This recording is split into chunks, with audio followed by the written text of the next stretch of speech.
तो दिल से दूंगी।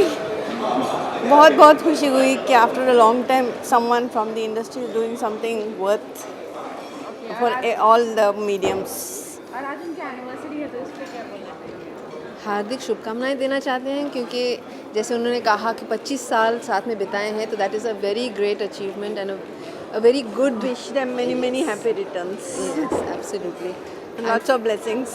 And for Shotgun Entertainment also, all the best, all the very best. काफ़ी डिवोर्स होने लगे हैं उस दौर में अगर 26-20 साल पूरे करते हैं तो उस पे आपको It's very credible, of course. लेकिन all the credit also goes to Poonam जी. दोनों का अंडरस्टैंडिंग इतना अच्छा है कि they have been able to stay together and hope they will go on staying together forever. Divorces होते हैं या अभी पहले जो शादियाँ टिक पाती थी आज नहीं टिक पाती हैं, क्या कारण है? शायद फास्ट लाइफस्टाइल, और जैसे इन्होंने कहा कि आपस में तालमेल होना बहुत ज़रूरी है, जो ज़ाहिर है इन दोनों में है और भगवान करे रहे हमेशा।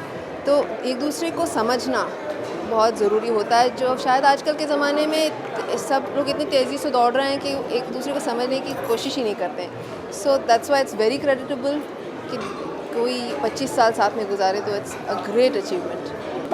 नहीं, it's a big responsibility and he has to take up every department of production. ऐसे नहीं कि सिर्फ एक्टिंग करके गए, प्रोडक्शन संभालना पड़ता है, बैक स्टेज, ये everything has to be looked after. मेरे हिसाब से जब एक्टर प्रोड्यूसर बनता है तो प्रोड्यूसर को एक्टर की परेशानियाँ और जो प्रॉब्लम्स होती हैं वो समझ में आती हैं, जो कि आम प्रोड्यूसर शायद ना समझ पाए, but because he is been in all the places उनको समझ में आता है कि exactly what an actor wants.